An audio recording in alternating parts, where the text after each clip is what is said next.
मल्लिका दास और आप देख रहे हैं आई न्यूज के न्यूज बुलेटिन में आपका स्वागत है। नजर डालते अब तक की सुर्खियों पर। हरियाणा के जिला पलवल में पत्रकारों का आंदोलन तेज, तीसरे दिन धरना स्थल पर समाज सेवियों का तांता। डीपीआरओ पलवल पर कार्रवाई नहीं होगी तब तक धरना यूं ही चलता रहेगा।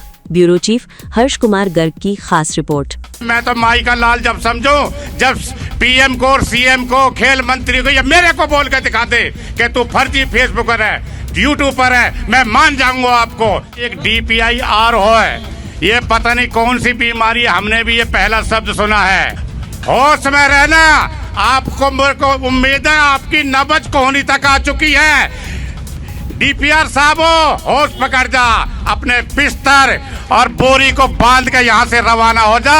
ये पलवल की जनता है, ये सबक सिखा देगी तेरे को। तेने जो हमारे मान सम्मान को इनको गिराया है, ये जनता बर्दाश्त नहीं करेगी। हम पत्रकारों के साथ हैं, मैं एक भूतपूर्व सैनिक भी हूँ। आग मेरे आके सामने दिखाता है क्या फर्जी यूट्यूबर और फेसबुक को मैं भी चलाता हूँ, बता के दिखा दो सामने, मैं मान जाऊंगा। मैं ज्यादा तो नहीं कहूंगा। मैं सीएम साहब से भी कहना चाहता हूँ, सीएम साहब, खेल मंत्री, इसको संभालो। ये भ्रष्टाचारी, ये लोकतंत्र पर हमला कर रहा, ये चौथे स्तंभ को गिराना चाह रहा। आज सारे सैनिकों को इकट्ठा होंगे, यहाँ पर सारे सैनिक हमारे भाई भी आएंगे। अब सीएम साहब, आपकी सरकार को भी ये क्षति पहुंचा रहा है। जय सिया राम, जय सिया राम। ये जय सिया राम का नारा रामायण काल में लगा था। राम जी की सेना लंका के लिए कूच कर रही थी। आज इसी तरह जय श्री राम के यहाँ पर नारे लगेंगे और जल्दी ही अगर हमको जरूरत पड़ी तो हम कूच भी करेंगे चंडीगढ़ के लिए। टूटा फूटा जैसा भी शरीर है, सबसे पहले हम आपके साथ सबसे पहले आगे चलते हुए दिखाई देंगे। क्योंकि नाम भी भीम है और महाभारत में भी भीम का सबसे बड़ा रोल रहा था। चाहे कुछ भी हो जाए, हम महाभारत की तरह आज भी इस कलयुग में भीम की तरह ही सबसे ज्यादा रोल हमारा ही पाएगा। उस 2 पैसे के अधिकारी का यहाँ से तबादला किया जाए, नहीं तो उसे सस्पेंड किया जाए, ताकि भविष्य में वो जो ये ऐसे किसी का अपमान कर रहा है, एक आम आदमी नहीं, ये पत्रकार हैं जो हमारी आवाज को बुलंद करते हैं, ये इनका अपमान नहीं है, इलाके की एक एक जनता का, एक एक आदमी का, एक एक महिला का अपमान है। कि IPRO का ऐसा ही रवैया रहा तो हम सब सैकड़ों महिलाएं इसको जाकर जलील कर कर आएंगी, इसको चूड़ियां भेंट कर कर आएंगी, ताकि भविष्य में ये गलती है इसके, ये क्या इसके पूरे खानदान भी ना सोच सके किसी का अपमान करने के लिए। इस तरह की तानाशाही नहीं होनी चाहिए, जहां पर जिस जिले में एक सीनियर पत्रकार अपनी मत नहीं रख सकता, तो किस तरह की डेमोक्रेसी है जहां पर कोई पत्रकार भी अपना मत नहीं रख सकता? यही है क्या डेमोक्रेसी? तो जो भी मेरे पत्रकार भाइयों की डिमांड है, प्लीज फुलफिल देम। ये पारदर्शिता लाते हैं समाज में।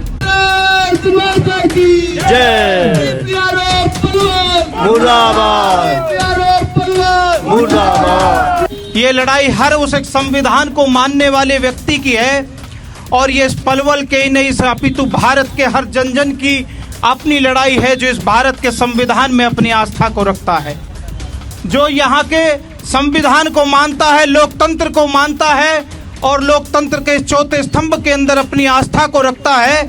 ये हर एक उस व्यक्ति की लड़ाई है और ये हम सब की लड़ाई है।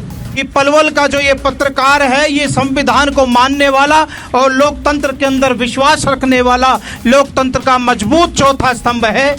हमारी इस लोकतंत्र की आस्था को हमारी कमजोरी न समझा जाए और यहाँ का पत्रकार अपने सम्मान को लेना बखूबी जानता है। जो ये एक दलाल टाइप का जो ये अधिकारी है, ये जो बिकावा एक अधिकारी है और सबका कर्मचारी आपके और हमारे, जो ये जो बहुत गाड़ी कमाई के जो हम पैसे सरकार को टैक्स के रूप में देते हैं, उस पैसे से अपना आजीविका चलाने वाला जो ये अधिकारी है, आपके माध्यम से आगाह करता हूँ पलवल जिले के शासन प्रशासन को, यहाँ के सारी जितनी भी यहाँ सूझबूझ यहाँ पर बैठी हैं, ये हमारी कमजोरी नहीं, ये हमारी बाध्यता है, क्योंकि हम संविधान में विश्वास, अटल विश्वास रखने वाले लोग हैं। यदि इसे हमारी कमजोरी समझा गया तो वो दिन दूर नहीं होगा जब यहाँ का एक एक पत्रकार रोड पर आने पर मजबूर होगा और यहाँ के शासन और प्रशासन को हमारी सभी मान्य पूरी करनी पड़ेंगी। मैं DC साहब से सवाल करना चाहता हूँ, जब हमने आपको अवगत कराया कि ऐसे ऐसे बात हो गई है, वो उनको लेके गए हैं उत्तेजना भी है उसके अंदर, कोई बात ना हो जाए, इसलिए आप उसको जरा देखिए। एसपी साहब भी थे, उनको भी कहा था। डीसी साहब का एक वाक्य था, वो अभी तक मेरे को याद है, रटा हुआ है। उसको अगर कहीं आमने सामने बात भी होगी तो मैं उससे सवाल भी कर सकता हूँ, वो मुझसे भी सवाल कर सकते हैं। उन्होंने कहा आपको मना कौन कर रहा है, चलाओ लाइव, डीसी मैं हूँ। तो उसके बाद शपथ हुई है, तो शपथ की भी लाइव चलाई है। डीसी साहब खुद देख रहे थे, मुस्कुरा रहे थे हमारे को देखकर। अगर आप अधिकारी को बचाना चाहते हैं तो वो अलग बात है, क्योंकि आपका पर प्रेशर हो सकता है बहुत ज़्यादा हो। मैं तो सरकार से भी सवाल पूछना चाहता हूँ कि अगर इस अधिकारी को बचाने में लगे रहेंगे तो आपके जो जन कल्याणकारी कार्य हैं वो जनता के सामने कैसे आएंगे? हम ही तो प्लेटफॉर्म है, दूसरी तरफ कुछ लोग हैं, तो उसका हम बुरा भी नहीं मान रहे, क्योंकि मुगल भी ना आते देश में, अंग्रेज भी ना आते अगर गद्दार ना होते। तो गद्दारी की तो बात है कि गद्दारों ने जब जब सिर उठाया है, देश पराधीन हुआ है। अब तक के लिए बस इतना ही। बने रहिए आई न्यूज़ के साथ, हर खबर पर पहली नजर।